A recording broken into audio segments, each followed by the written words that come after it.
नमस्कार दोस्तों, बहुत बड़ी खबर निकल के आ रही है प्रधानमंत्री मोदी से जुड़ी हुई। आपको बता दें कि पीएम का सत्याग्रह। आप सांसद संजय सिंह ने पूछा, नरेंद्र मोदी को आखिर जेल किसने भेजा? दिग्विजय सिंह ने बताया फेंकू। दोस्तों आपको अगर विस्तार से इस खबर को बताएं तो बांग्लादेश की 50वीं सालगिरह पर बतौर मेहमान आमंत्रित प्रधानमंत्री नरेंद्र मोदी ने शुक्रवार को ढाका नेशनल परेड ग्राउंड में बोलते हुए कहा कि वो भी बांग्लादेश को आज़ादी के संघर्ष में शामिल हुए थे और उन्होंने समझाया कि सत्याग्रह जो जब हुआ था तब उन्हें भी गिरफ्तार कर लिया गया था। उन्होंने कहा कि उस वक्त वो 20 से 22 साल के थे। अपने भाषण के दौरान उन्होंने यह भी कहा कि बांग्लादेश की आज़ादी के लिए वो भी जेल गए हुए थे। दोस्तों आपको बता दें कि नरेंद्र मोदी द्वारा दिए गए भाषण के इस अंश पर कई लोगों की आपत्ति जताई, जिसमें आम आदमी पार्टी के सांसद संजय सिंह, कांग्रेस सांसद दिग्विजय सिंह ने भी इस पर टिप्पणी की। संजय सिंह ने ट्वीट करते हुए लिखा कि बांग्लादेश की आज़ादी में भारत सरकार तो बांग्लादेश के साथ थी, युद्ध तो पाकिस्तान के साथ हो रहा था, फिर मोदी जी को जेल किसने भेजा? भारत ने पाकिस्तान के साथ आखिर क्या ऐसा किया था? दोस्तों आपको बता दें कि कांग्रेस ने राज्यसभा सांसद दिग्विजय सिंह ने नरेंद्र मोदी के भाषण वाला वीडियो शेयर करते हुए अपने ट्विटर पर लिखा, मानो या न मानो उनके चाय बेचने का कोई भी रिकॉर्ड उपलब्ध नहीं है, उनके पढ़ाई का भी कोई रिकॉर्ड उपलब्ध नहीं है। और अरे अब ये भी जाहिर सी बात है कि इसका भी कोई रिकॉर्ड नहीं है जो कि इनके भाषण में दिखाई दे रहा है। क्या ये जन्म से ही झूठे हैं या फिर फेंकू हैं, या फिर ये आप डिसाइड करिए कि ये फेंकू हैं या नहीं फेंकू हैं। ऐसा दोस्तों दिग्विजय सिंह ने उनके वीडियो को शेयर करते हुए कहा। और साथ ही और कई जाने माने लोग भी नरेंद्र मोदी की इस बात पर अपनी टिप्पणी कर रहे हैं। रिटायर्ड आईएएस सूर्य प्रताप सिंह ने ट्विटर पर व्यंग्यात्मक अंदाज में लिखा, जब कृष्ण जी थक जाते थे तब अर्जुन के रथ का संचार मोदी जी करते थे।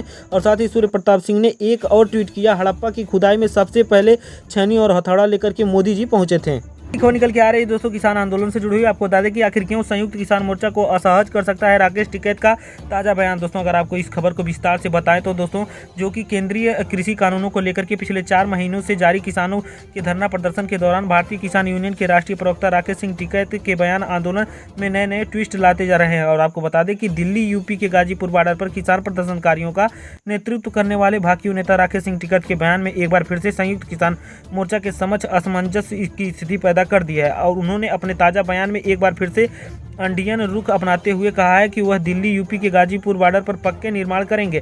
वहीं संयुक्त किसान मोर्चा पहले ही साफ कर चुका है कि धरना प्रदर्शन स्थल पर किसी तरह का कोई भी पक्का मकान का निर्माण नहीं किया जाएगा। दोस्तों आपको बता दें कि वहीं इसके उलट पिछले दिनों हरियाणा के करनाल जिले में पत्रकारों से बातचीत में किसान नेता राकेश सिंह टिकैत ने कहा कि केंद्र सरकार देश के किसानों की मांग मान ले, वरना दिल्ली की पक्के मकान बनाने के साथ ही कूलर व पंखे लगा करके अपना धरना प्रदर्शन करेंगे, इसी तरह जारी रखेंगे। और साथ ही यह बयान राकेश सिंह टिकैत ने असंध की नई अनाज मंडी की संयुक्त किसान मोर्चा द्वारा आयोजित महापंचायत में किसानों को संबोधित करते हुए यह बयान दिया था। बड़ी खबर निकल के आ रही है दोस्तों प्रधानमंत्री मोदी और साथ ही मिथुन चक्रवर्ती से जुड़ी हुई, जो कि बहुत बड़ी खबर है। आपको बता दें कि मोदी कहेंगे तो ममता बनर्जी के खिलाफ भी लड़ूंगा चुनाव, बोले मिथुन चक्रवर्ती। दोस्तों अगर आपको विस्तार से इस खबर को बताएं तो कुछ दिन पहले ही भाजपा में शामिल हुए अभिनेता मिथुन चक्रवर्ती इन दिनों जोर शोर से प्रचार में लगे हुए हैं, जो कि भाजपा का प्रचार कर रहे हैं। भाजपा के अपने प्रत्याशियों की आखिरी सूची में भी जारी कर दी है, लेकिन इसमें मिथुन दा का नाम नहीं है।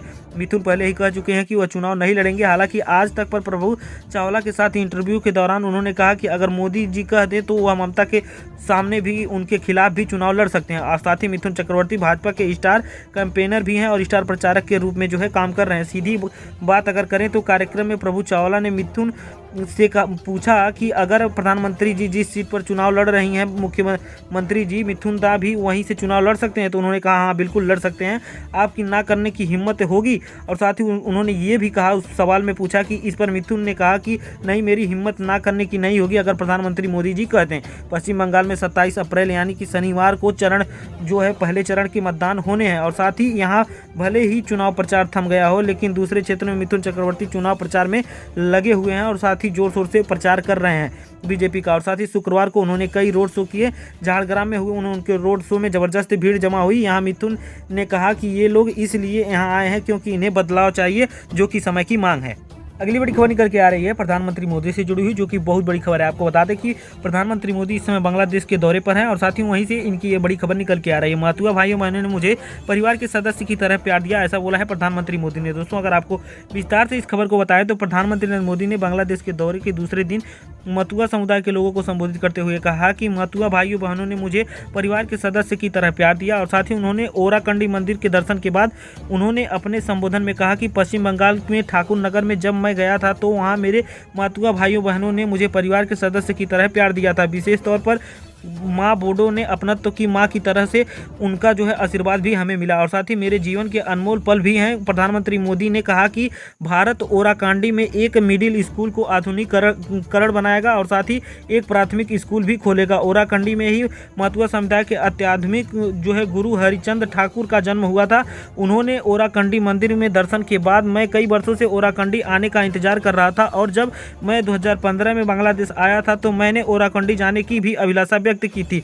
मैं आज वैसा ही महसूस कर रहा हूं। जो भारत में रहने वाले मातुआ संप्रदाय में मेरे हजारों लाखों भाइयों बहन ओराकांडी आकर के महसूस करते हैं। अपनी यात्रा से पहले प्रधानमंत्री मोदी ने कहा था कि वह ओराकांडी में मतुआ समुदाय के प्रतिनिधियों से बातचीत के लिए उत्सुक हैं और साथ ही दोस्तों उन्होंने अपने इस बयान में प्रधानमंत्री मोदी ने बांग्लादेश के ओराकांडी में स्थित मतुआ मंदिर में शनिवार को पूजा अर्चना भी की। बड़ी खबर निकल के आ रही है दोस्तों पश्चिम बंगाल से, जो कि बहुत ही विवादित बड़ी खबर है। अगर आपको बताएं तो बंगाल में चुनाव में आईडियो वार बीजेपी के बाद अब टीएमसी ने क्लिप जारी करके जवाबी हमला दिया। दोस्तों अगर पूरी खबर आपको विस्तार से बताएं तो इसका पूरा मामला क्या है, तो पश्चिम बंगाल विधानसभा चुनाव के पहले चरण के मतदान के दौरान बीजेपी और टीएमसी में सियासी घमासान जारी है। बीजेपी की तरफ से सीएम ममता बनर्जी का कथित ऑडियो क्लिप जारी किए जाने के बाद अब टीएमसी ने भी एक ऑडियो क्लिप रिलीज कर दिया है। टीएमसी का दावा है कि इसमें बीजेपी नेता मुकुल राय शिशिर बाजोरिया को बता रहे हैं कि कैसे चुनाव आयोग को प्रभावित किया जाए। टीएमसी ने यह दावा किया है कि चुनाव आयोग के पास बीजेपी द्वारा अपने प्रतिनिधि द्वारा भेजे जाने के तुरंत बाद ही उन नियमों को बदल दिया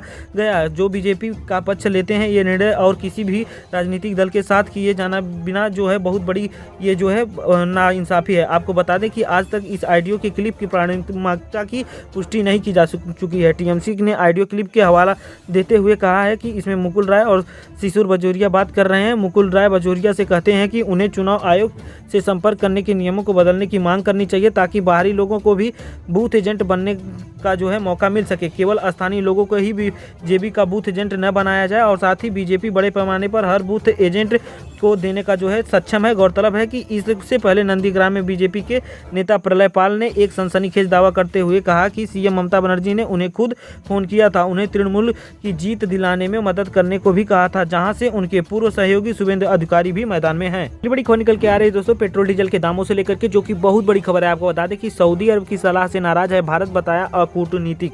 दोस्तों अगर आपको बताएं कि पूरी खबर क्या है, तो सऊदी अरब ने उत्पादन नियंत्रण को कम करने के भारत के आग्रह को नज़रअंदाज कर दिया है। ऐसे में भारत ने कहा है कि वह कच्चे तेल की खरीद किसी देश और देश से करेगा जो कि अनुकूल कारोबारी शर्तों के साथ सस्ती दरों की पेशकश करेगा। दुनिया के तीसरे सबसे बड़े तेल आयातक देश भारत की रिफाइनरी कंपनियां आपूर्ति में विविधीकरण के लिए पश्चिम एशिया के बाहर से अधिक तेल की खरीद कर रही हैं। साथ ही फरवरी में अमेरिका सऊदी अरब को पीछे छोड़ करके भारत का दूसरा सबसे बड़ा आपूर्तिकर्ता बन गया है।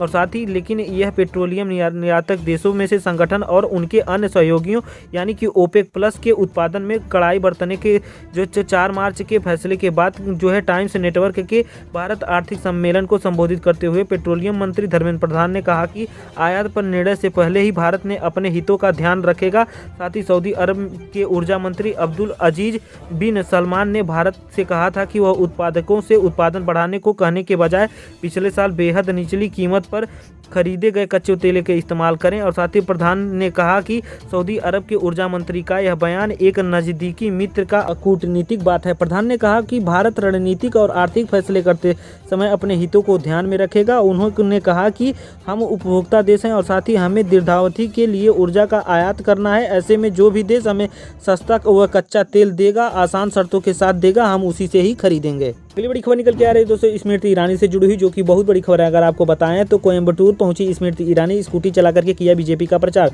दोस्तों आपको बता दें कि केंद्रीय मंत्री और बीजेपी की वरिष्ठ नेता स्मृति ईरानी शनिवार को कोयम्बटूर पहुंची। स्मृति ईरानी ने बीजेपी महिला मोर्चा की राष्ट्रीय अध्यक्ष वनाथी श्रीनिवासन के प्रचार के लिए पहुंची थी।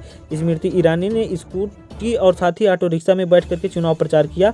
उन्हें उत्तर भारतीय समुदाय के साथ बातचीत करते हुए देखा गया और साथ ही उन्होंने ये भी कहा कि इस बार जीत कन्फर्म है। केंद्रीय मंत्री और बीजेपी की वरिष्ठ नेता स्मृति ईरानी शनिवार को कोयम्बटूर पहुंची थी बीजेपी का प्रचार करने के लिए। खबर निकल के आ रही दोस्तों असम से, जो कि सीएम सोनोवाल से जुड़ी हुई है। अगर आपको बताएं तो सीएम सोनोवाल बोले कि भाजपा की जीत तय है, कांग्रेस AIUDF गठबंधन देश का दुश्मन है। दोस्तों अगर आपको इस खबर को पूरी विस्तार से बताएं तो असम के मुख्यमंत्री सर्बानंद सोनोवाल ने आज तक से बातचीत करते हुए दावा किया कि असम की जनता ने भाजपा के हक में वोट करने का फैसला कर लिया है। उनका दावा है कि राज्य में एक बार फिर से भाजपा की सरकार बनने जा रही है। और साथ ही मुख्यमंत्री ने कहा कि हमारी सरकार ने असम में पिछले 5 साल में विकास के कई दरवाजे खोले हैं और कई सारे अच्छे काम किए हैं और इससे राज्य की जनता बहुत ही खुश है। लोग हमारी सरकार से सुरक्षित महसूस कर रहे हैं और उससे भी ज़रूरी बात यह है कि राज्य में लॉ एंड ऑर्डर काफ़ी बेहतरी से मजबूत तरीके से काम कर रहा है। कांग्रेस AIUDF गठबंधन पर उन्होंने कहा कि ये गठबंधन देश का सबसे बड़ा दुश्मन है। मुख्यमंत्री सोनोवाल ने कहा